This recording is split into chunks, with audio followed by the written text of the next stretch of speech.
Is your Outlook open? Oh, that's weird. That's somebody else in.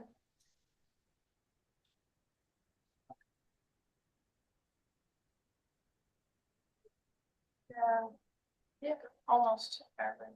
Let me see. We don't have advertising. Yeah, or Steven? And Steven, yeah.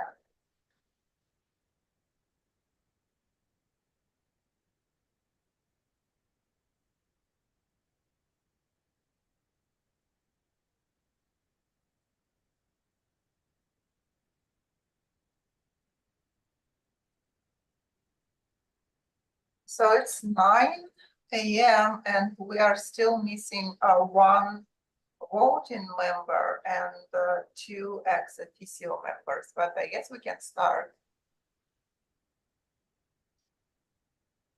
Thank you, Irina. I'm sure that our members will catch up in the next couple minutes here. We've got some housekeeping to take care of first, so welcome and thank you all for coming today. I'm Randall Metz, Chair of the Building, Fire, Other Code Advisory Committee, and I'm calling this meeting to order.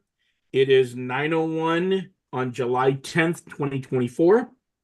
Irina Brosman, would you please call the roll? Randall Metz. Present. Ara Sargsyan. Present.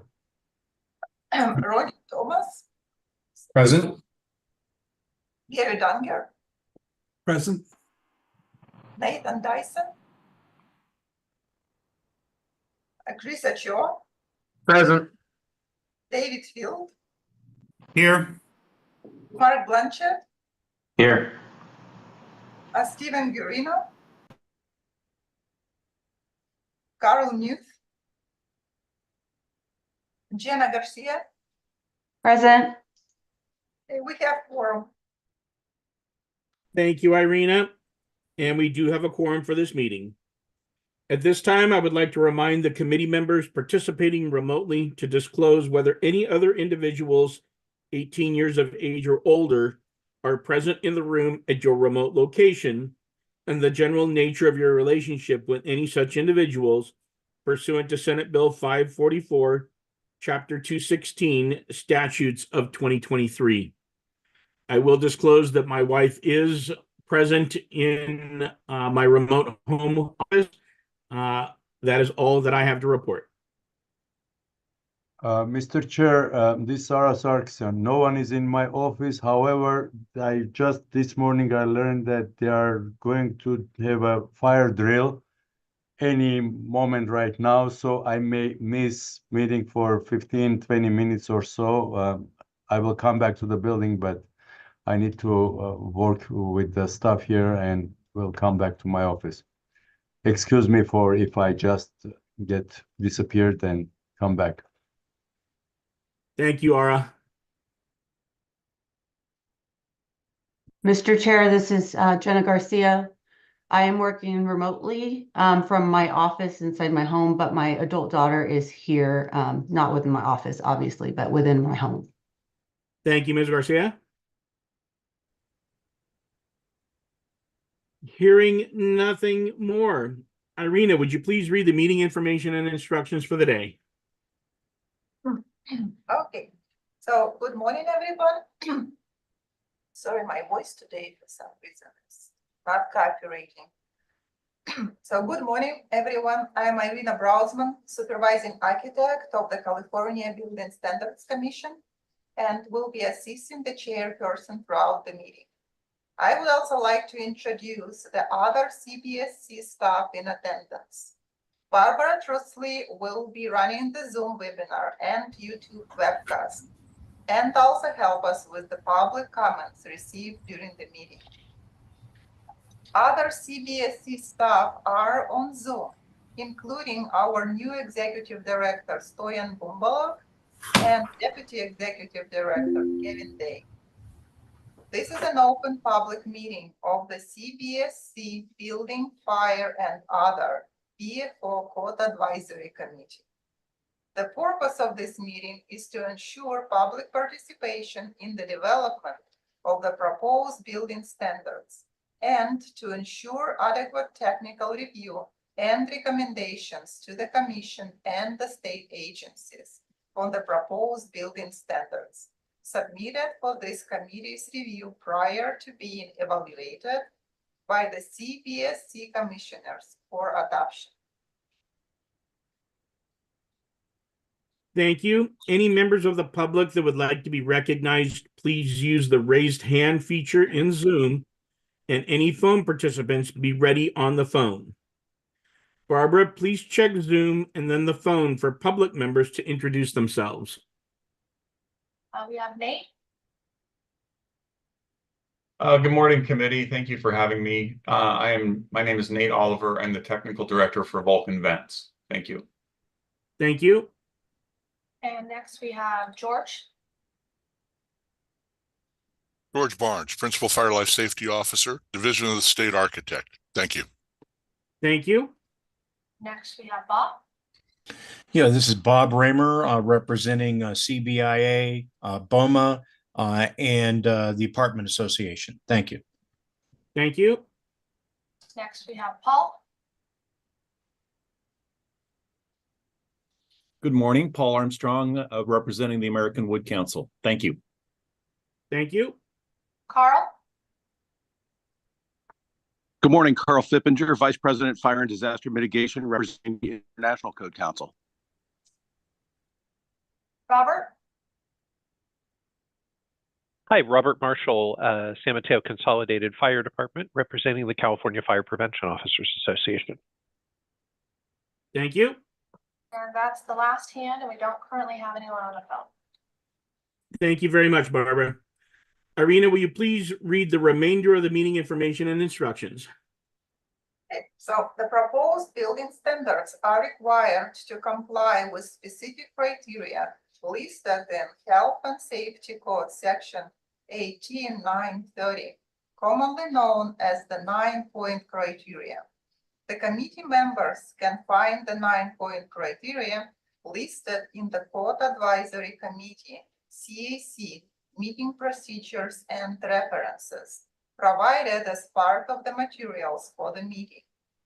The members of the public can find the 9-point criteria posted on the BFO CAC meeting webpage, linked on the meeting agenda.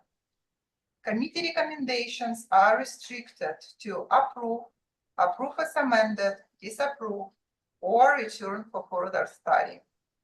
For positions to approve as amended, disapprove, or return for further study, the commenter must identify which one or more of the required 9-point criteria the proposed code change has failed to satisfy, and provide your rationale. Comments must be restricted to one or more of the required 9-point criteria. This meeting is being held remotely, consistent with Senate Bill 544, Chapter 216, Statutes of 2023, which remains effective until January 1, 2026, and allows alternative requirements for state boards, committees, and commissions, state bodies, opting to conduct meetings and other proceedings by electronic means. In part, this statute allows a state body that's an advisory body to participate remotely as specified. As a reminder, CAC members participating remotely must always remain on camera. If at any time a member needs to turn their camera off for bandwidth or other issues, please notify the chair. Today's meeting can be viewed in the Zoom webinar and on the CBSC YouTube channel, linked on the meeting agenda. I would like to remind the YouTube viewers that there is an approximate 45-second delay. Real-time closed captioning is available via automated live transcriptions in both Zoom and YouTube.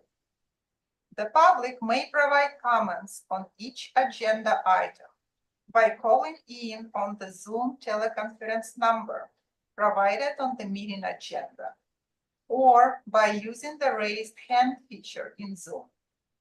Instructions are provided on the CBSC webpage. If you have difficulty with technology, call the CBSC office at 916-263-0916. I will now read the public comment and Zoom instructions. So if you wish to make a comment on a specific agenda item, please listen to the committee chair to ask for any comments from the public. The chair will first go through the Zoom participants that have raised their hands. Then the committee chair will take comments from the public on the Zoom phone line. At this time, please take yourself off mute. You may choose to announce your name and who are you representing before making your comment. Please mute yourself when done commenting. The chair will continue through the call queue until there are no questions remaining. Staff will summarize any written comments that were received by 5 p.m. on Tuesday, July 2nd, 2024. The committee will then proceed to the next agenda item. If possible, please call from a landline using the telephone handset only. This enhances the committee's ability to hear your comments clearly. Calling from a speakerphone or cell phone reduces the quality of the audio and makes it much harder for your comments to be heard clearly. Thank you, Mr. Chair. We can now proceed to the next agenda item. Thank you, Irina. Agenda item number 2 is an overview of the meeting schedule and housekeeping. Staying on schedule is everyone's responsibility. Please honor time limits when they are identified. I will call for the state proposing agency to address the committee and explain the proposed building standard. The committee will discuss each agenda item, then I will call for public comment. Please avoid duplicating comments in their entirety. Support or non-support may be expressed for specified comments. Following all comments and discussion, I will call for a motion and a second to recommend action on each agenda item relating to proposed building standards. A roll call vote will be taken for each motion. Please stay on the subject matter being discussed and avoid sidebar conversations. Extraneous discussions disrupt the flow of the meeting and can be hard for persons on the telephone to understand who is speaking and who is being discussed. Please be respectful of others' time and opinion and avoid interruptions. We will take a break around noontime, and the committee will decide on a good stopping point as the meeting progresses. Hopefully, we will be done long before noon. Agenda item 3 is comments from the public on issues not on this agenda. Comments regarding items not on this agenda may be briefly discussed, but no action may be taken by the committee. At this time, I would like to remind the public who wish to speak on agenda item 3, items not on the agenda, to put yourself in the queue now by using the raised hand feature in Zoom, or listen for the chair to ask for comments from the phone and unmute yourself at that time. If you would like to identify yourself, please clearly state your name and who you represent. Barbara, please check Zoom and then the phone for comments on items not on the agenda. Oh, looks like we have no hands raised, and we still don't have any phone participants. Thank you, Barbara. Irina, were any written comments submitted to the committee prior to the meeting? Would you please summarize them? And are those representatives on the line? No comments were submitted. Very good. Thank you very much, Barbara and Irina. At this time, I would like to recognize that we did nominate a vice chair yesterday, and that is Ara Sargsyan. He will continue in his vice chair role today. And with that, we will proceed to agenda item number 16, where we left off yesterday. Office of the State Fire Marshal proposed adoption of amendments to the 2025 edition of the California Wildland Urban Interface Code, Part 7, Title 24. State Fire Marshal Representative, please introduce yourself and present the proposal for item 16. The State Fire Marshal has their commission action matrix table. Please indicate the CAM number, and section name of the items being presented. Crystal? Good morning, committee, and I would like to introduce this proposal for the 2025 Part 7 California Wildland Urban Interface Code. The State Fire Marshal is proposing this regulatory action based on several health and safety code authorities, Public Education Code Authority, Public Resources Code, and Government Code. The specific purpose of this rulemaking effort by the State Fire Marshal is to act in accordance with Health and Safety Code Section 18929.1, which requires all proposed regulations to specifically comply with this section regarding the triennial code adoption cycle. The actions for this proposal are necessary to carry out the purpose for which it is proposed.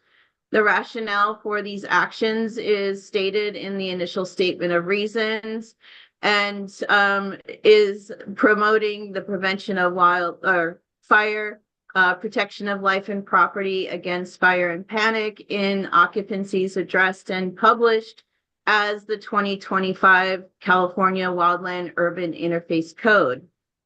The State Fire Marshal further proposes to offer amendments where necessary to ensure that the regulations of the California Wildland Urban Interface Code establish and maintain minimum requirements for the prevention of fire and panic, for the protection of life and property against these for fire and panic in any building or structure used or intended for use as defined in the Health and Safety Code sections that are under the State Fire Marshal authority. The State Fire Marshal remains responsible for developing these standards, and with that has engaged stakeholder involvement in activities, forums, and pre-rulemaking activities to facilitate compromise and consensus among the various individuals and groups involved. The purpose of these proposed regulation actions is to adopt by reference the 2024 edition of the International Wildland Urban Interface Code with California amendments into the currently vacant California Code of Regulations, Title 24, California Building Standards Code, Part 7, with the title of California Wildland Urban Interface Code, otherwise acronym CWUIC. So I'd like to thank the State Fire Marshal Working Group with co-chair Robert Marshall, Deputy Chief of San Mateo Consolidated Fire Department, Kevin Scott, Fire and Building Code Consultant, and Staff Chief John Morgan of CAL FIRE Office of the State Fire Marshal. The proposed code changes will provide a single location for all wildland laws and regulations. Currently, the regulations are in several different locations, including CCR, or California Code of Regulations, Title 24, Part 2, which is the Building Code, Chapter 7A, Part 2.5, California Residential Code, Chapter 3, Section R337, Part 9, California Fire Code, Chapter 49, as well as California Code of Regulations, Title 14, Natural Resources Code, California Code of Regulations, Title 19, Public Safety Code, as well as other California state laws, including Public Resources Code, Government Code, Health and Safety Code. By having all wildland laws and regulations in a single location, designers, contractors, homeowners, and authorities having jurisdiction will have a one-stop shop to find the laws and regulations they need for enforcement. The International Wildland Urban Interface Code is the framework that comprises of chapters covering different topics that address specific areas or building concerns in the wildland environment. And so the framework is consistent with other parts that we adopt in Title 24. I will leave it at that, Chair, for right now as my introduction, and turn it back to you as to how you want me to proceed with the items addressed in the CAM.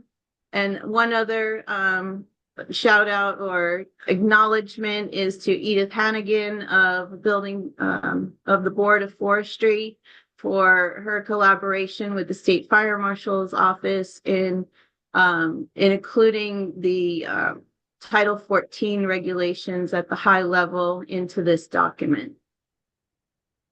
Thank you. Thank you, Crystal. Committee, you have an extensive CAM here. As Crystal mentioned, much of this is existing language relocated into a single document. We can go item by item, like we did with fire code and building code, and you can ask any specific questions. Crystal can go through and let us know if there are any new amendments being proposed, as there are a couple throughout here, but I believe the majority of this information is existing language being relocated into a single document. So I'm going to ask the committee members, what is your pleasure? Do you want to go through item by item and be able to ask any specific questions regarding what the State Fire Marshal's office is doing with this new code?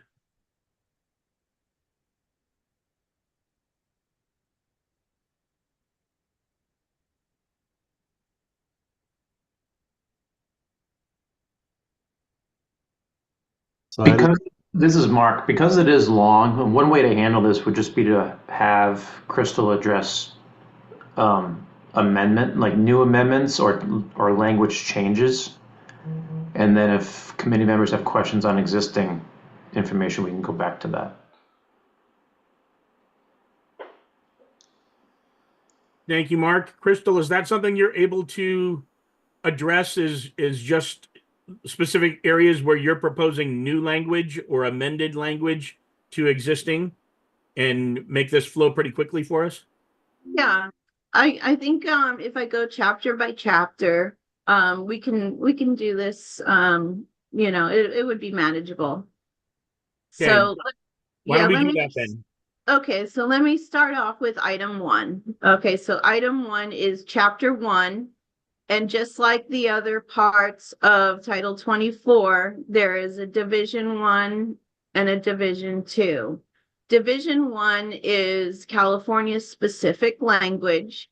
And what you'll see in the express terms is existing California language as italicized. Where we've made changes, you're going to see italicized underline. So just like in the other parts of Title 24, you'll see, you know, the title, the purpose, scope, and so forth. And so as you move into Division 2 of Chapter 1, that is what is available for the locals to adopt for the most part. And let me get to those items. Because that starts at item 1.5. And in 1.5, what we've done is delete model code language that would be conflicting with state language. And this is consistent with what we do already in the other parts for Chapter 1, Division 2. I'm going to move on to Chapter 2, if that's okay, if there's no questions. Crystal, I have a question on 101.4 retroactivity, and before that we have 101.3.1.1, which is the application of the code. Just for clarification, looks like we are still sticking with the July 1st, 2008, calling new buildings anything built after July 1st, 2008, the date when our Chapter 7A was adopted, right? Yes. But also I see here some group of properties that are between 2005 and 2008. How do we apply this? It's not clear to me, like this exception number 2. So for committee members, help me with the. Okay, so this you're referring to, let me do the item number. This is 101.3.1, correct? Is that the section number you're referring to? Application? Yeah, it's item 1.6, I believe. Yes. Okay, so item 1.6. This language is relocated from the current Chapter 7A in Part 2. And so what this says is that these requirements would be applicable for the buildings built after July 1, 2008. For the exceptions, this is from state law that says that the roofing and the attic ventilation shall be required to be upgraded when they are replaced. And this is all existing language, correct, Crystal? This is all existing language, yes. There's no regulatory change. Just to be clear, this has been a conversation in our working groups as something to look at and evaluate, analyze for future. As we get more data and information on home hardening, this may in the future, through consensus, go away, but for right now, we did very minimal changes to existing regulation. So this is just a relocation. Okay, thank you. And 101.4 is also, it's not in a model code, it's a California code language. 101.4 retroactivity is model code language that is printed here that is not adopted. And so what I failed to mention earlier is that there is a companion piece to the express terms and the initial statement of reasons, which is a crosswalk of adoption, non-adoption, what's printed, and within our authorities where things came from. So I know that that was printed or published on the website as Appendix H. Which is, yeah, the flowchart. Yes. Okay, but so to make clear, because I'm looking at the our matrix, it says 101.4 is not adopted. Correct. But on my express terms, I don't see any strikeout. It's just the language is there, so it's kind of confusing to me.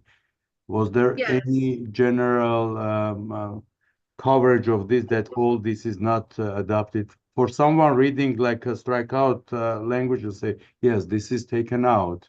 But this language is 101.4 is shown here as regular language there, like not italic, just Yes, so with that regard, you'd have to go to the very beginning of the initial express terms. There's a legend there.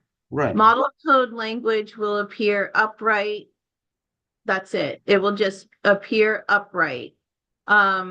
Because this is a new part, we're showing it for the first time of where the location is. But there is I hope the crosswalk will satisfy, you know, what's adopted and what's not. I guess I'll turn it to BSC staff for advisement. And also, if you go to item 1-6, there is like a charging language in the ET that lists sections that SFM propose for adoption. So I hope that will clarify it a little bit. So Ara, do you see in brackets under item 1.6, it says SFM proposes to adopt only sections, and then it lists several sections with California amendments shown below, period. And then SFM proposes to not adopt, and then there's a list of sections. Okay. Yeah, I got it. But generally, don't we have like a strikeout of the model code language that we are not adopting in California? We are not taking out. Because if I am reading these printed express terms, anything that is not strike out and it's still upright there, so it's a model code language, and my assumption is that we are adopting. And maybe I'm wrong, but yes, Irina, I see this, that in a matrix, we see that it's suggested not to adopt. But for someone reading this entire document, 180 pages, will go with the logic that if something is strike out, then it's taken out. Or not shown at all. So strikeout, when we strike out model code language, that means that we don't want it to be printed. It will not be printed. Yes, so So that will be printed, but not adopted. so that will be in the front of the chapter, in the very front of the chapter, adoption matrix. It will show that do not adopt such code section, including 101.4. And we'll just use this, and the language is there, but we are not looking at that. Yes. Okay, it's clear now. Thank you so much. Thank you. Sorry. Okay. I'm so sorry, Mr. Chair, to take so much, but I wanted to understand just. Thank you for working through that. That was what I was going to offer, and I think that's probably what Mr. Field was going to offer as well. Yeah, this is going to be a process, and it's just like the state doesn't adopt a lot of language out of the fire code, but we leave the language in for model code, so local jurisdictions could adopt those chapters that the state chooses not to adopt. So it's the same function here, Ara. Clear. Thank you. Crystal, before you go forward, I do want, for the record, Irina, to show that both Mr. Guarino and Mr. Dyson have joined the meeting since they were not here for roll call. Yeah, thank you, Randy. Thank you. Continue, Crystal. Okay, thank you. Yes, and I do appreciate that comment because this is a new part. We chose to show the model code language without any action, just for transparency. Okay. So are there any other questions on chapter 1 before I move on to chapter 2? I see none from the committee, Crystal. You can continue.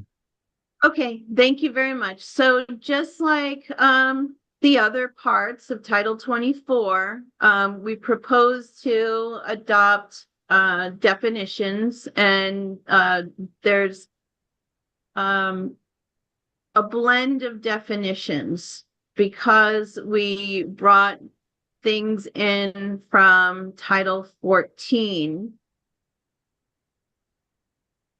and other, well, the Title 14 is kind of unique. We have precedence over, bringing other title language into Title 24 when we did that in the 2010 cycle for the fire code.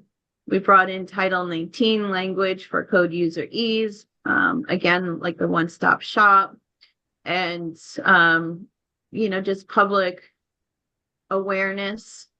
So there are definitions that you'll see as underlined and italicized. And what we did was we did a parentheses after and indicated that that definition would be applicable to the Title 14 provisions only. So as you go through, you'll see those on particular definitions.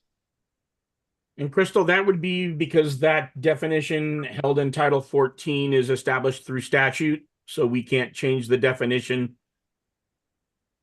because Currently, where we're pulling it from. Yes, in this snapshot in time, that is how it is. So we're just relocating it here, reprinting what is existing. And those provisions are for those, or these definitions are for the provisions of Title 14. And you'll see, for example, in item 211, driveway, model code language had its own definition, which conflicted with California Title 14 definition. So we struck out the model code and indicated with the underline and italicized language that would be consistent with the provisions of Title 14. And as another user friendly, I guess, tool is at the end of those Title 14 provision only definitions, you'll see in brackets the CCR Title 14 and the section number of where that definition came from.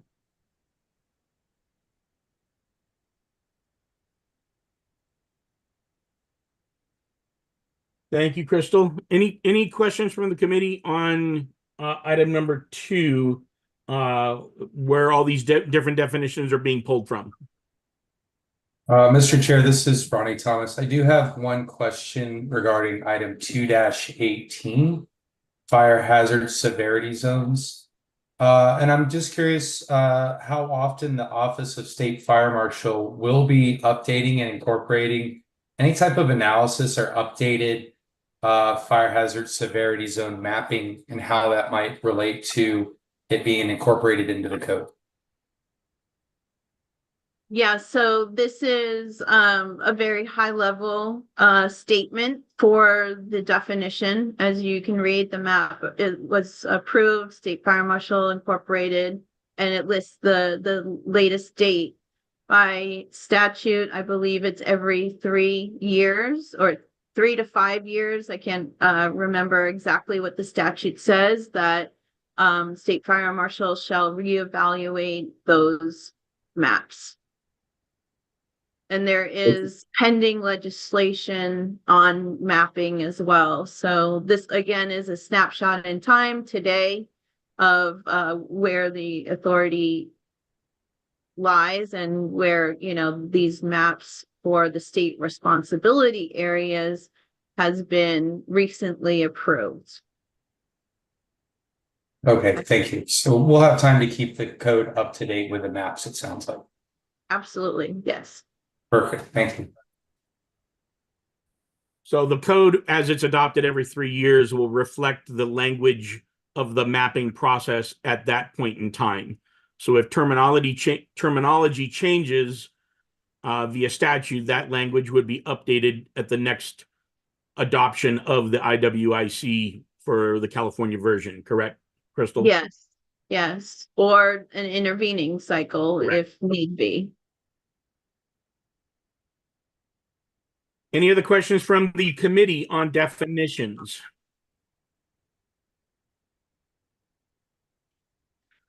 Okay, Crystal, I think you can move on to item 3. Okay, so item 3 is titled Wildland Urban Interface Areas. And you'll see, you know, we did strike out model code language that is not consistent with California. This is very high level. You'll see references to the Public Resources Code. And really, actually, I think in here, it indicates the law sections of where the mapping and how often it takes place. Yeah, in item 3.4, it states every 5 years. And when possible, fall within the timeframes for county's general plan update. So you'll see here, you know, it outlines the 5-year basis. And that duration also is governed by statute, correct, Crystal? Yes, it is.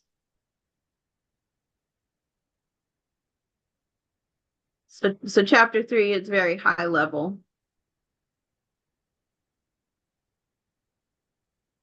Moving on to any item questions on item 3? This is David Field. Yeah, I have a quick comment on 302.1. It looks like there was at the beginning of the non-struck out text where it reads the state fire marshal classifies shall classify. I'd like to propose an agreement, an improvement with amendment to strike out classifies. I think that was the intention of the document. Yeah, that would read a lot better. So, but that was it. Or so since classifies, I think, is existing language, would taking the underlying language be better? I don't know. So the state fire marshal shall classify lands, or state fire marshal classifies lands. Well, I would ask what you guys would want more than anything, but just one of those I don't think was intended to be there because the shall classify looks like new language. So Yeah. I inferred that the classifies was probably intended to be struck. Yeah, so I would say we don't need to add new at this point. So the underlined could go away. So, Mr. Field, you're speaking to 3.2 or 3-2? Item 3-3, section 302.1. I think I think our consensus of our work group was to take out classifies, though. So I'll go with your friendly amendment and strike out classifies. Thank you. Okay, I've made note of it, Mr. Field. We'll address that when we come to a motion for a friendly amendment there. Thanks. Okay, Crystal. Okay, so item 4 is wildland urban interface area requirements. And this is a blend of model code and Title 14. So you'll see a lot of the model code has been struck out and replaced with the reprinting of Title 14 requirements. And again, printed and not adopted, but you know, obviously it's because it's a reprinting of a different regulation.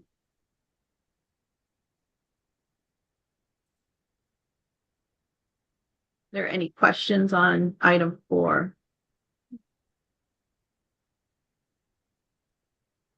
I don't see any at this time, Crystal. Okay, so item 5 is really taking the chapter 7A and relocating it here. So again, you're going to see a lot of model code struck out and replaced with what we have as existing 7A language. There is some new amendments that were born out of the discussions of the subgroup. So in item 5.3, non-combustibility tests and materials were added in.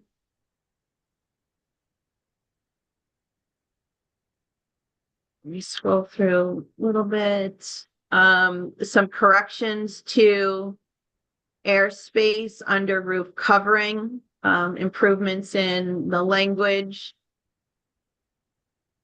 And that was item 5.7. We struck out the exception for cap sheet because it was added. It's kind of duplicated.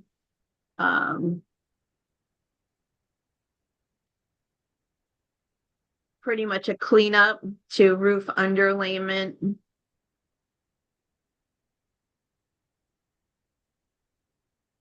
Item 5.8, again, is a cleanup.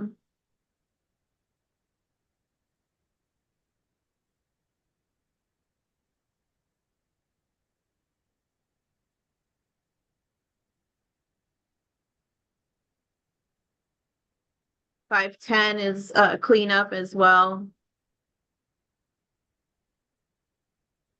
Crystal, this is Ronnie Thomas again. I have a quick question about 504.9, item number 4. And forgive me for not noticing before or asking if we have adopted the new UL 10D requirements for doors. Have we done that in the fire and building code? Because it's not shown here. And I don't know if it would be particularly applicable in this situation. But just for consistency of commercial.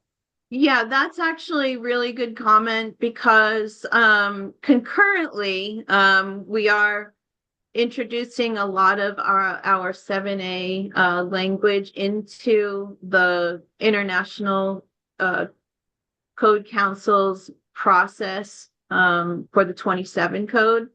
And during our discussions, it was identified that the UL 10B is equivalent or, should be added here as well.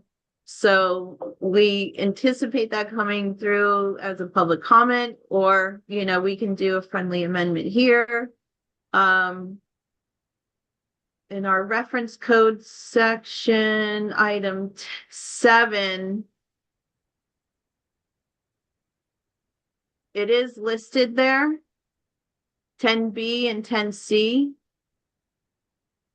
So we are proposing to adopt that standard. And just to be clear, I was referring to 10D as in Delta. Oh, 10D was not discussed. Okay. Okay. So maybe we'll look forward to that in the future. Okay. Okay. Or yeah, if you have a public comment, we can consider it. Okay. Thank you. Mm-hmm. Thank you, Crystal. Go ahead and continue. So that was we were talking about item 5.9, where you had suggested 10D, which we did not discuss. I think that kind of rounds out item 5, unless there's questions. And I know that Nate Oliver is on, and he probably has a comment on this section, but I guess we'll wait for that. We'll wait for public comment on that one. We'll wait for public comment. So are there any other questions on item 5? I will note that one of the biggest changes, I guess, or modifications to the model code is that in California, we only recognize one building standard, and that would be what is indicated in 504. So section 505, class 2, and 506 are completely repealed, proposed to not be printed or adopted here in California.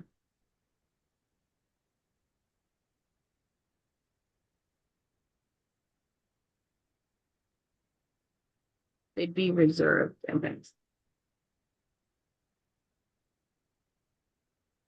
So Chair, I'll move on to item 6. Thank you. So item 6 is fire protection requirements. You'll see we did some deletion of model code language in the user note. This again is referencing a lot of what we currently have in chapter 49 of the fire code and relocated here. There is a blend of Title 14 language as well. And we had worked with the Board of Forestry on our Chapter 49 regulations when we introduced the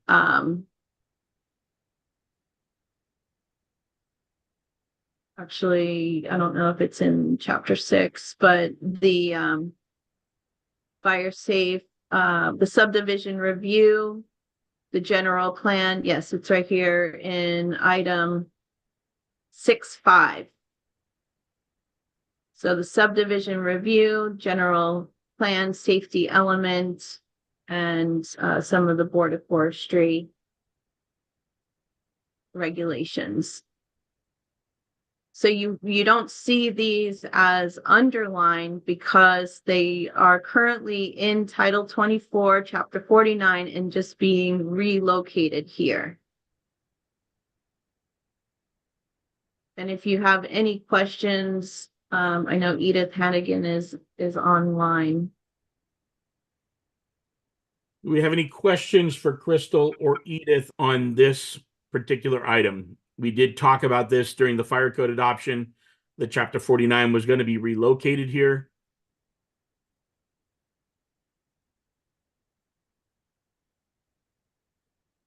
Okay, so seeing none, I'll move on to item 7, which is the reference standards. And so we've brought in reference standards that are either, they came from model code or are referenced in our proposed regulations.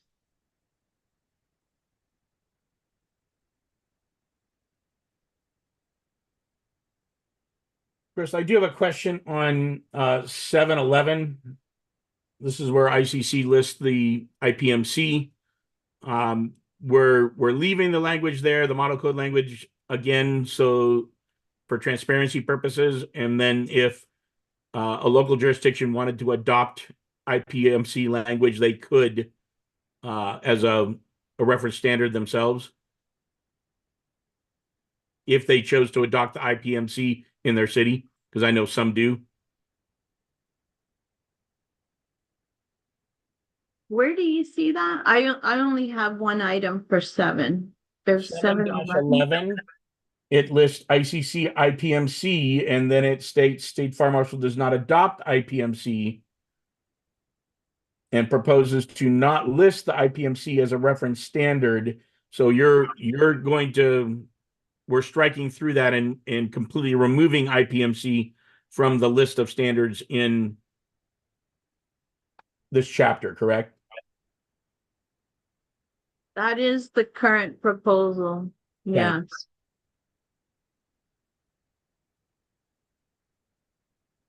Yeah, it would not be, it's proposed to not be printed or adopted.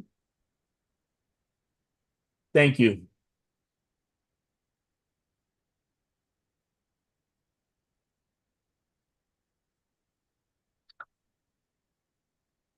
So moving on to Appendix A, which is proposed to be printed but not adopted. And this is general requirements for vegetation control, model code language.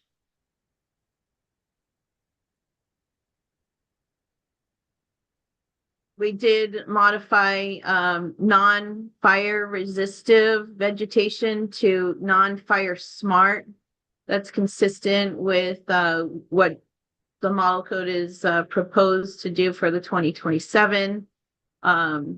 There's been a lot of discussions about non-fire resistive vegetation and non-fire smart or fire smart vegetation is the preferred term in the industry. Item 9 is vegetation management. Again, model code language. We struck out, okay, that was item 9. Item 10 is our fire hazard severity form, which we took Appendix P from the fire code and relocated it here. This community framework, evaluation framework, has been very well received.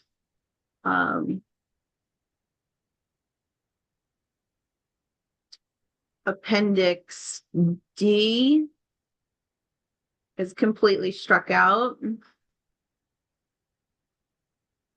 And what is in place is our model ordinance, which by statute, State Fire Marshal was mandated to adopt. This is basically, giving the locals a framework for the adoption of local responsibility areas. Again, it's a framework, but it was through statute for State Fire Marshal to adopt. So you'll see it as adopted and printed. Item 12 is reserved.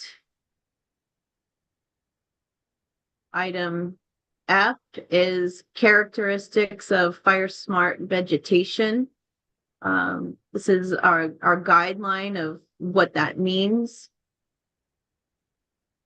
And Appendix G is voluntary home hardening, which again, with the intent of this document to be very user-friendly with all wildland recommendations. Home hardening is a really hot topic now. There's a lot of grants surrounding it. So we thought that this was a useful place to have those methods available. And it's not adopted, but it is printed. Appendix H is going to be your crosswalk. It's your reference tool. So all of the laws that were printed in different sections are reprinted here for your convenience. And again, this will be a maintenance, to update as these laws change through legislation changes.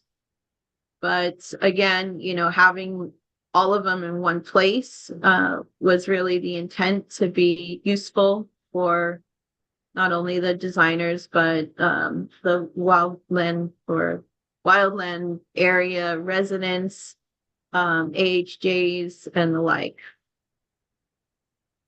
And then Appendix I is proposed to be deleted. Not necessary here in California. And that wraps up the document, all 186 pages of it. Mr. Chair, I have a question for Crystal, if I may. Absolutely, sir. Going back to Appendix G, item 14-1. Did you say we are adopting or not adopting? We are not adopting because these are voluntary. For some reason, annotation says State Fire Marshal proposes to adopt 2024 Appendix G and to amend the title. It's a very useful one. I agree with you. A very, very good one, but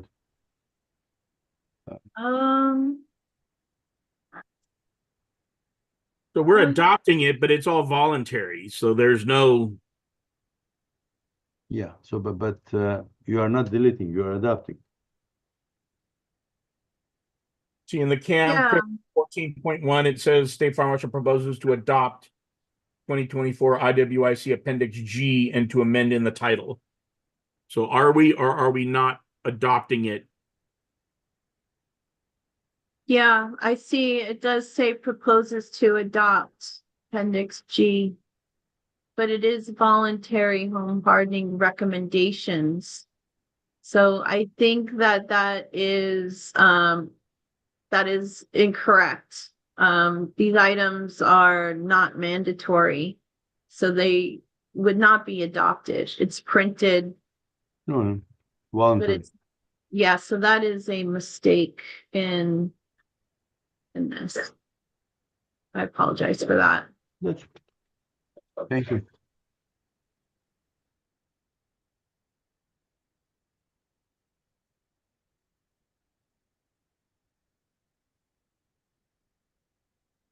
So under 14-1, Crystal, how would you prefer that to handle? Do you want that referred back for further study on how you word that, or do you want to propose an amendment to state that we do not adopt?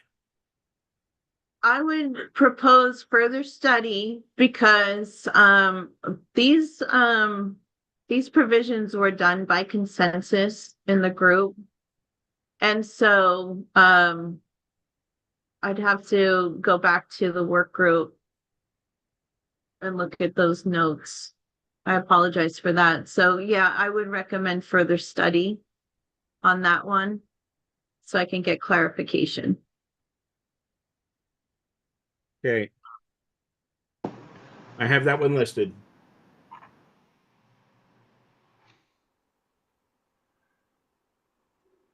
Okay, committee members. Thank you, Crystal, for the very comprehensive explanation of what we're doing with this new code proposal here. This item is open for committee for discussion. For reference, please indicate the CAM number and section number that you wish to discuss. Committee members, do you have any comments regarding these proposed amendments?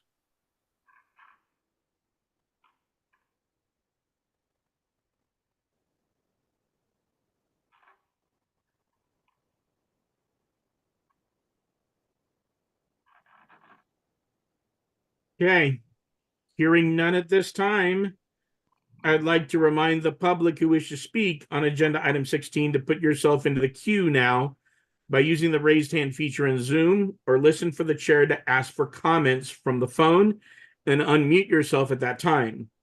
If you would like to identify yourself, please clearly state your name and who you represent. Barbara, please check Zoom and then the phone for commenters on agenda item 16. First hand is Robert. Mr. Marshall. Thank you very much, Mr. Chair. Robert Marshall, representing the California Fire Chiefs Association. And as Crystal mentioned, I was the co-chair of the group who helped to get all of this work done. Obviously, I fully support the adoption of this because of the primary reason that Crystal mentioned about having all of these regulations in one place. as an authority having jurisdiction and an admittedly small one when it comes to wildland exposure, I can't tell you how necessary this is just for us to be able to enforce these regulations appropriately and try and make it better for everybody. And so, working with all the stakeholders, getting many hours of meetings under our belt and discussing a lot of different things and trying to make sure that what we were doing was actually moving the existing regulations into this new single place without really modifying much beyond what needed to be modified that had already been identified that needed to be changed was really important for us. California is very involved in the national process for changing the International Wildland Urban Interface Code. We've been a leader in this particular regard for a long time, and to be able to do this is to put this Part 7 together based on the International Wildland Urban Interface Code, and our continued ability to participate in that process is going to keep us a leader not only in the nation, but the world. I think a lot of people look to California because of our wildland fire problem, and now that it's starting to expand into other locations, this is really going to help position us to continue to be a leader in that particular regard. We fully realize that this is a starting point for everything that will need to occur, and that's not going to change in the long term. We're going to continue to push forward and change the regulations and try and make it as safe as it possibly can be for everybody, particularly in the light of climate change and how that works. One interesting thing here is that the original Wildland Urban Interface Code, as developed by ICC, was initially co-written by Jeff Shapiro, who's been a national code fixture, but more than that, Ronnie J. Coleman, the former state fire marshal for California, he had a big hand in writing the original language for this, and so bringing this here really is kind of a full circle moment for Chief Coleman and his legacy with regards to wildland fire protection in the state of California. I wanted to make a couple comments on a couple things specifically. The first one was very highly support the renaming of fire resistant vegetation. As Crystal mentioned, we are trying to do this at the national level, and I think that that will actually occur. But one of the things that's always difficult is if you think about fire vegetation or thinking about vegetation is if you say fire resistant vegetation, it conjures up images of testing and, this is 1 hour fuel, or this is, it's rated to last for 1 hour, rated to last for under these certain conditions. And we know that not to be true. And so renaming fire resistant vegetation to fire smart vegetation is a much better thing to do. And actually, I think probably does much better with the public when it comes to educating them on the risks of fire and in the wildland urban interface. The other thing I wanted to address was 14-1. You guys had some comments regarding that, which was the Appendix G piece. So Appendix G, the reason that we came up with that and the reason that we had proposed it for adoption is because it is essentially a reprint of the information that is on the state website, readyforwildfire.org, and very specifically with the 10 low-cost retrofit items that the state has kind of put forward. So I don't know if it would be a thing where it's not exactly adopted, but an informational purposes thing. And I'm not sure exactly the best way to do that, but that was the intent behind that, was to publish this very similar to how we do Appendix E in the fire code with hazardous materials. That was the intent. And I'm not sure how, I didn't look between the time that this topic came up and now, but that was the intent there with Appendix G. So, and very similar to others, I know there's other informational appendices in the fire code, but that was what we were hoping to do with this. So whatever the actions are to do that in the fire code would be what our intent was to do with Appendix G in this particular thing. Sorry it took so long to get out all of my points, but again, very pleased to have participated in this and make a commitment that I will continue to participate in this into the future. So thank you very much for your consideration, and I hope you move to actually make this a reality. Thank you so much. Thank you, Mr. Marshall. Next is Bob. Mr. Raymer. Thank you, Mr. Chairman and members. This is Bob Raymer, representing the California Building Industry Association. And the short story is we're supporting moving this document forward to the full commission for adoption. The longer story is our position on this has evolved over the last year. If you go back 12, 13 months ago, we were sort of collectively groaning behind the scenes, thinking, geez, 7A works really well in the field. It's been showing fantastic results in terms of major conflagrations.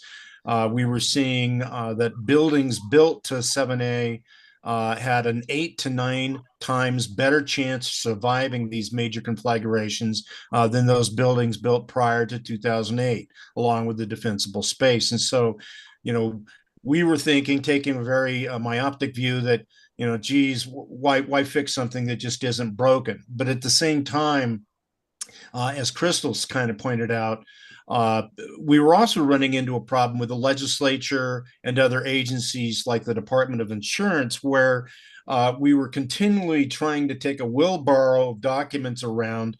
You've got Part 7 for the development standards. You've got statute, PRC, for defensible space. You got the building standards in CBC 7A, CRC 337, some things in Part 9.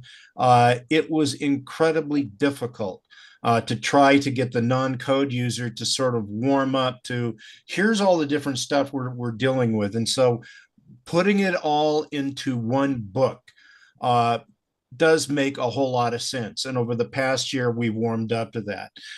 Now, while we are still doing review of this 186-page document, I first want to thank Crystal and Kevin for putting together this sort of massive matrix, the cross-check matrix.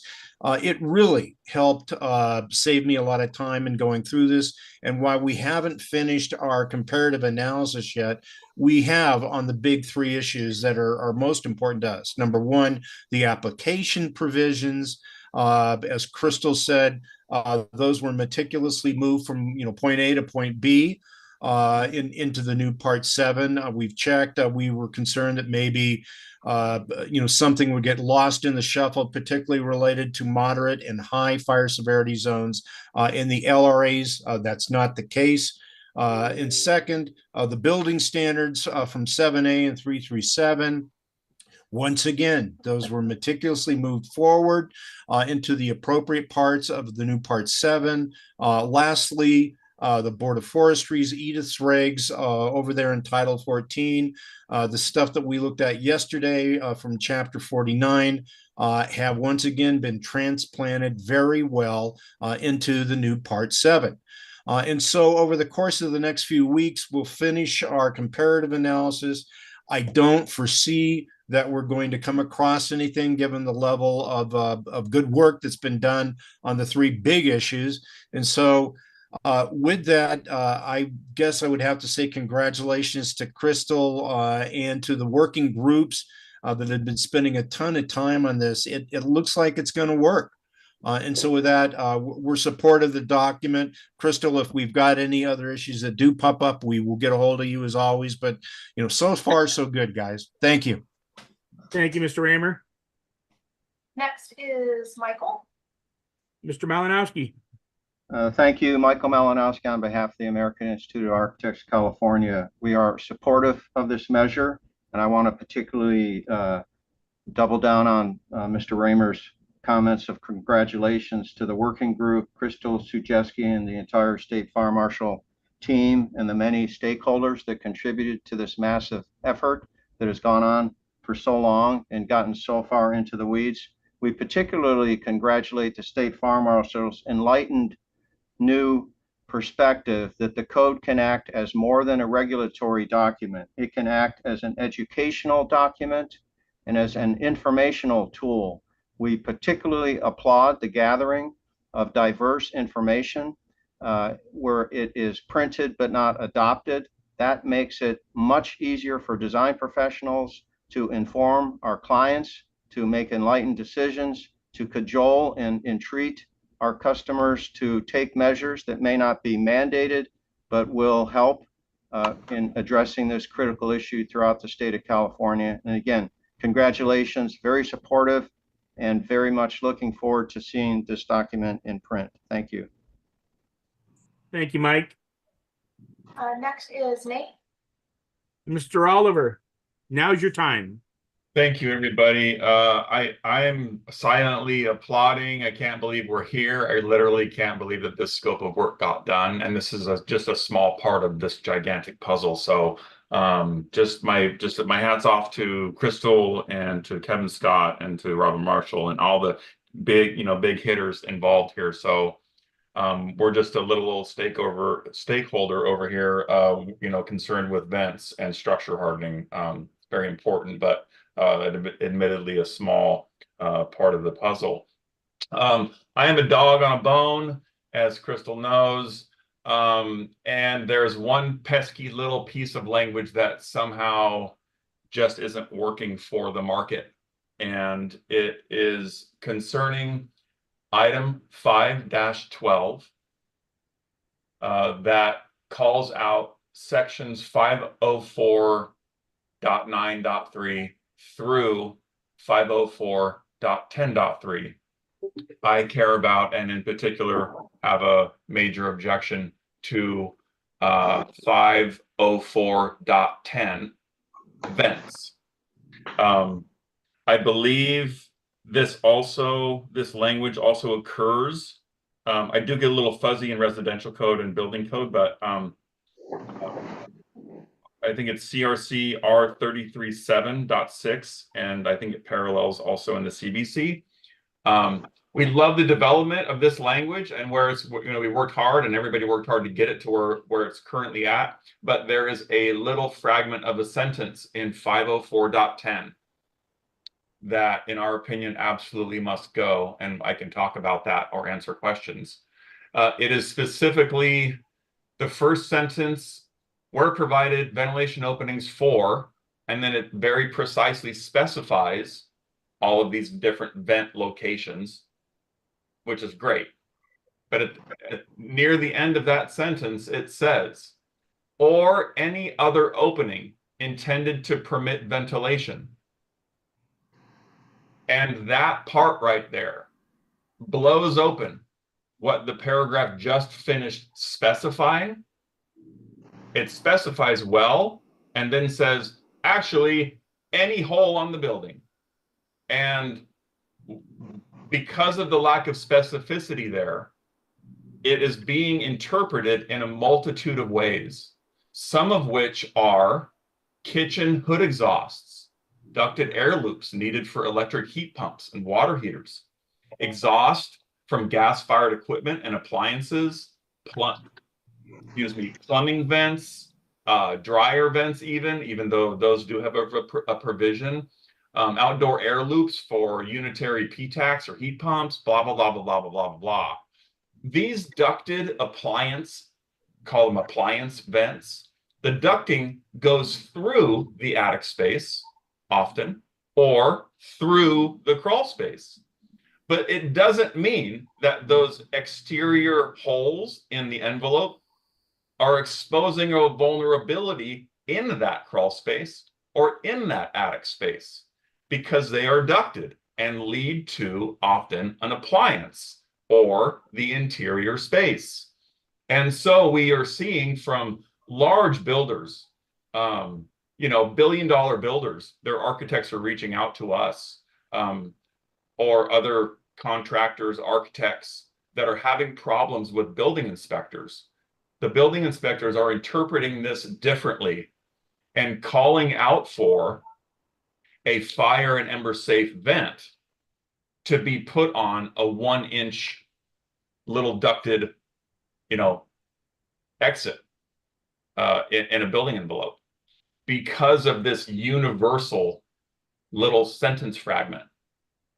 And I do believe that that sentence fragment that is basically saying any vent hole, I do believe that is not productive and in accordance with the scope of protecting a ventilation opening into an unprotected, unoccupied space like the attic or the crawl space. There's my spiel. Thank you, Mr. Oliver.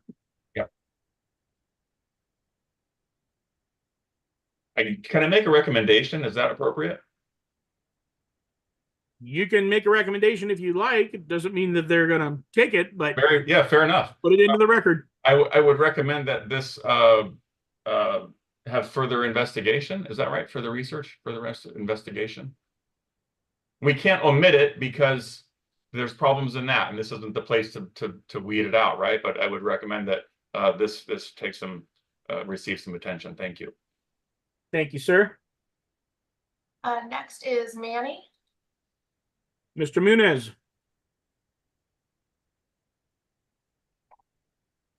You're muted. Yes, here I am. Can you hear me? Yes, we can. Thank you. Good morning. My name is Manny Muniz. I retired from the office of the State Fire Marshal some 30 years ago. And during the 1990s, I was a regulations unit coordinator, a job similar to what Chief Zajeski does now. I am currently a consultant to Hoover Treated Wood Products. First, I want to commend Chief Zajeski for the incredible job she's done with trying to achieve consensus within the work group. CAL FIRE is truly lucky to have you. In January of 2018, I petitioned the State Fire Marshal to adopt the IWUIC, and here we are approaching the finish line to accomplishing that.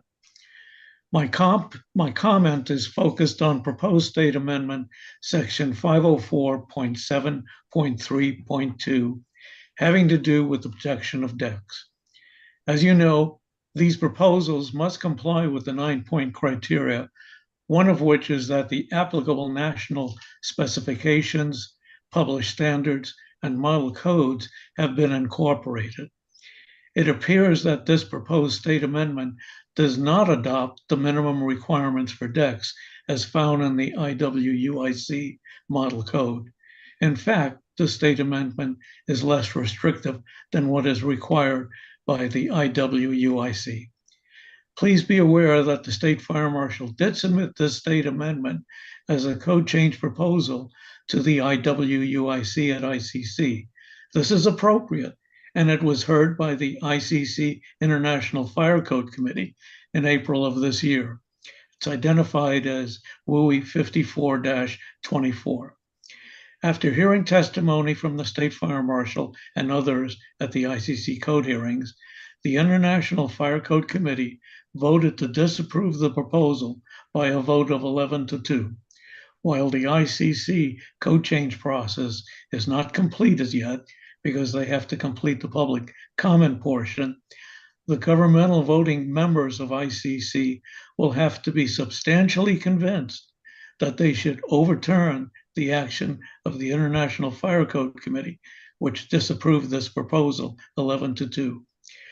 What I'm recommending is that you may want to do a further study on the exception to 504.7.3.2, items 6 and 7, which is less restrictive until we see what happens at ICC with the State Fire Marshal's proposal. Thank you. Thank you, Mr. Muniz. Next is Paul. Good morning, everybody. I really want to echo what so many people have said about this massive lift that is just about over the finish line right now. Congratulations to the State Fire Marshal Office. We really appreciate being allowed to participate, and also have to note that while this was going on, there were several major efforts in other code areas that the State Fire Marshal's Office was managing and facilitating at the same time. So I'm not sure that in my entire career I've ever seen such a heavy lift accomplished as we've done here. We really appreciate this single location for all the criteria, and hope that this will encourage certainly people who are interested in criteria. This is Paul Armstrong with the American Wood Council, by the way. I forgot to announce myself. But encourage them to use this particular code as opposed to using the myriad of other avenues that have been used in the past that will really go a long ways in helping us, certainly, and the code enforcement community and the home builders and all that to really provide certainly the safest built environment that we can in these identified WUI areas. So again, Crystal and the team there, congratulations, well done. Thank you, Mr. Armstrong. That was the last hand up, and there are no phone participants. Thank you. Irina, were there any written comments submitted to the committee prior to the meeting? If so, would you please summarize them? And are those representatives on the line? No written comments were submitted for this item. Thank you, Irina. This concludes the public comment portion. Before I entertain a motion, I did want to return back to Chief Sajeski. The issue that was brought up on vents, 504.10. Your thoughts on the concern regarding any other openings intended for permit or intended to permit ventilation? I am aware of those field concerns, what Nate Oliver had described. There is inconsistency. So I would agree with a further study on item 512.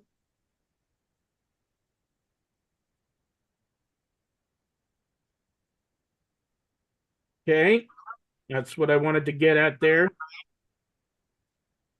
And I did want to go back to 14-1 on Appendix G. We did have a lot of discussion with you and identified what we believe to be a discrepancy.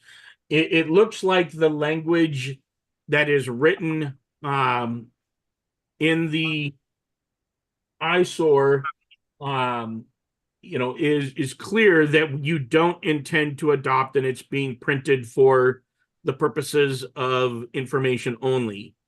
That language, I don't believe we have an issue with. The issue is in the CAM itself, where it states that you're adopting the language. Yeah, I think that you would rather continue with further study or make an amendment to the CAM to reflect what is in the If I may, I'm sorry, Yeah. I was the one to Okay, bring this up. If I may, Mr. Chair, so I agree. If there is a discrepancy between the matrix and the express terms, then definitely express term will prevail. And it clearly states that to print, and even if it says adopt, in the language of the appendix says this is not intended for mandatory enforcement. This is for informational purpose. There was a very nice language there stating that the intent is these terms are not mandatory, but can be considered by owners to increase the safety of the structures. It's perfectly fine. So it's just a typo, I would say, in a matrix. So I am removing this request. So there is no need of further study, in my opinion. So if Crystal agrees, just will continue the way it's proposed. That's what I was hoping to get at. I believe also that the express terms will trump anything that is incorrect in the CAM. So as long as everybody's okay with that, we can remove this particular item from a further study recommendation and let the express term language stand on its own. Are we comfortable with that as a committee? Yes, I am. Okay. Thank you all. So committee, any further discussion? I have two items. So when we get to actually forming a motion, when we call for a motion, I have two items listed right now. we were planning on doing a friendly amendment to 3.3. I believe Mr. Field brought that one up.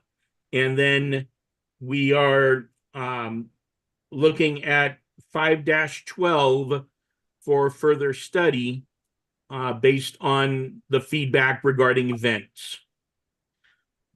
Does anybody recall any additional specific sections that we had issue with?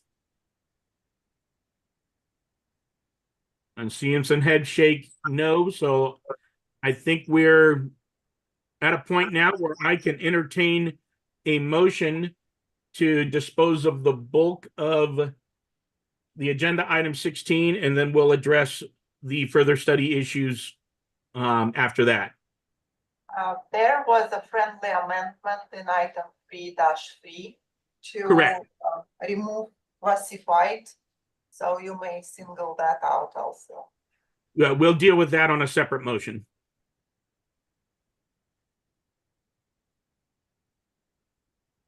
So I think this is what you're looking for. This is David Field. I'd like to move that we approve all of item 16 with the exception of two items being 3-3 and 5-12. Thank you. I have a motion. Do I have a second? Second, this is Sarkisian. Thank you, Aura. It has been motioned and seconded to approve agenda item 16 with the exception of items 3-3 and 5-12. Is there any further discussion regarding this motion? Hearing none, we will now have a roll call vote. Many members in favor, please indicate by stating aye. Those opposed, please indicate by stating no. If abstaining, please state this as well. Irina, please conduct a roll call vote. Blanchett, Aye. Ronnie Thomas, Aye. Gary Danger, Aye. Nathan Dyson, Aye. Risa Shaw, Aye. David Field, Aye. Ara Sarkisian, Aye. Randall Metz. Aye. Unanimous motion carried. Thank you, Irina. Committee, now we would like to address item 3-3, recommended for a friendly amendment.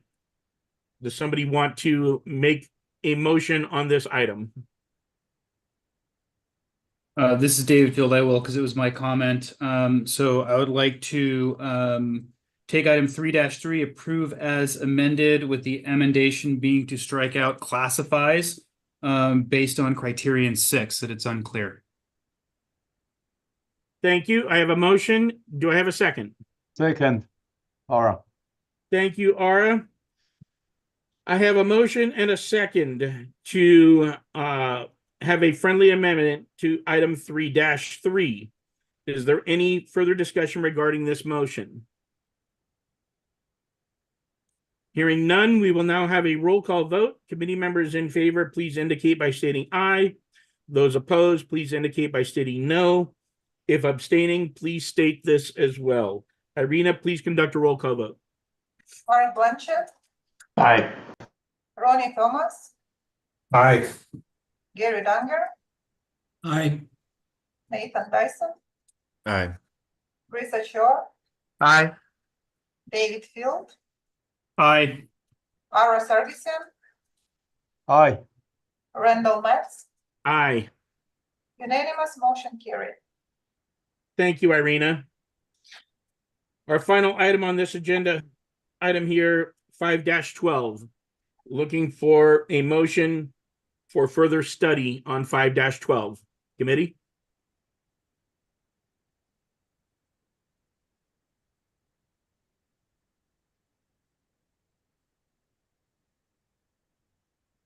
Oh, this is, go ahead.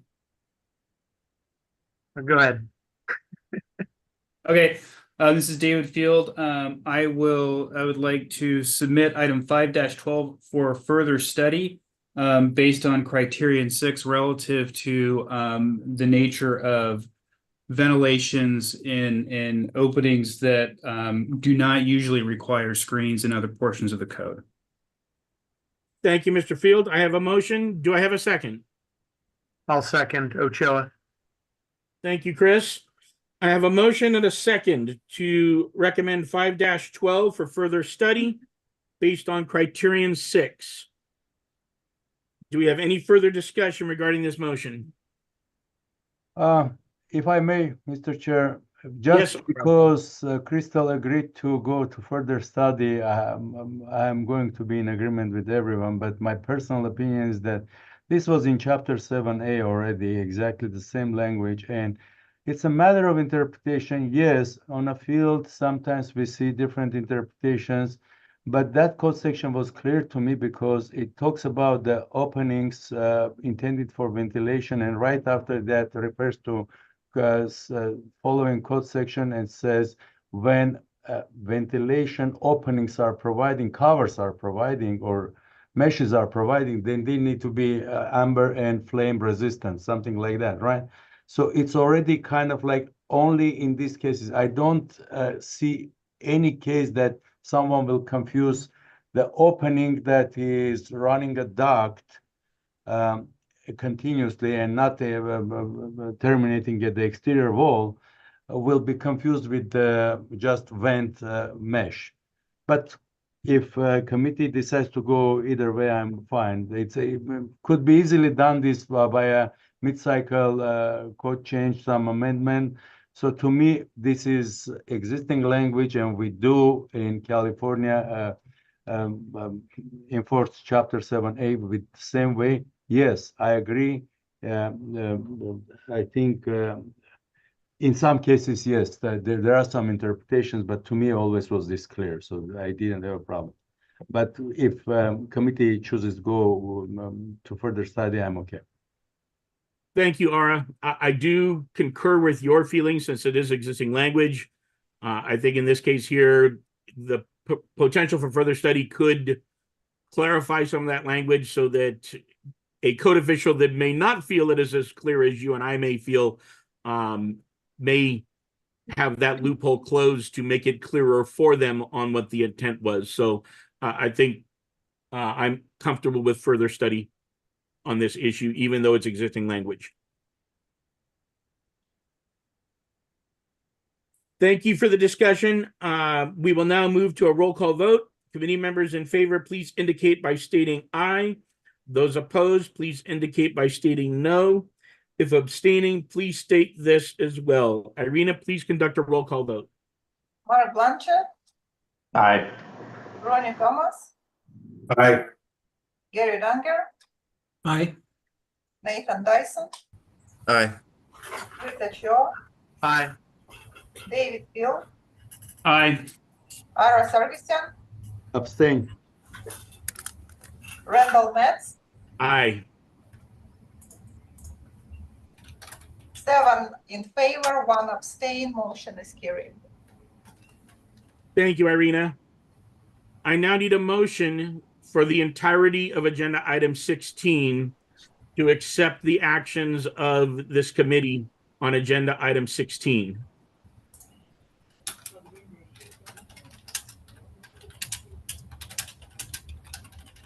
Moving to approve all actions of the committee under item 16.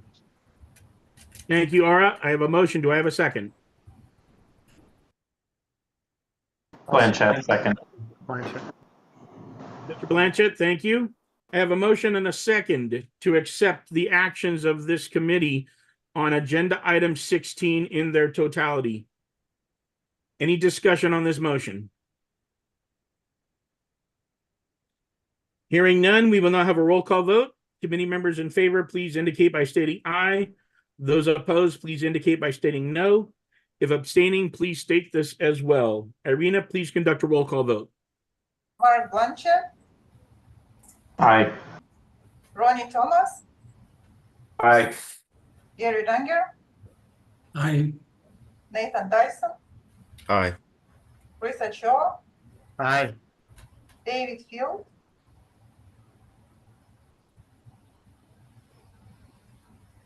David, I couldn't hear you. Aye, sorry. Thank you. Ara Sargisian, Aye. Randall Metz, Aye.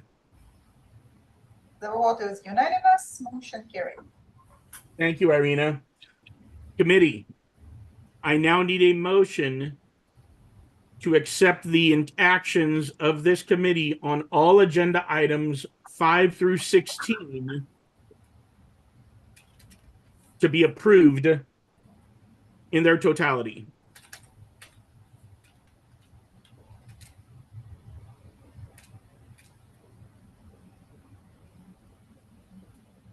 We're getting close, people.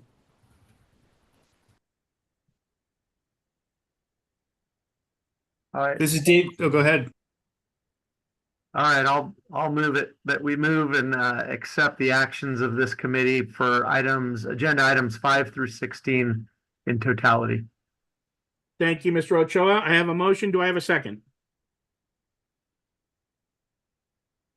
David Field will second. Thank you, Mr. Field. I have a motion and a second to accept the actions of this committee on agenda items 5 through 16 in their totality. Any further discussion on this motion? Hearing none, we will now conduct a roll call vote. Committee members in favor, please indicate by stating aye. Those opposed, please indicate by stating no. If abstaining, please state this as well. Irina, please conduct a roll call vote. Mark Blanchett, Aye. Ronnie Thomas, Aye. Gary Langer, Aye. Nathan Dyson, Aye. Chris Ochoa, Aye. David Field, Aye. Ara Sargisian, Aye. Randall Metz, Aye. unanimous motion carried. Thank you, Irina. Committee, this concludes the BFO Code Advisory Committee meeting. I would just like to thank you all for your professionalism, your preparation, your detail, and just an outstanding job of moving through some pretty complex documents at a very quick pace. Appreciate your willingness to provide us 3 days of your life, and we've gotten that down to about a day and a half. So congratulations, committee. I will entertain a motion to adjourn. Motion to adjourn. Thank you, Mr. Ochoa. Do I have a second? Second. Aura.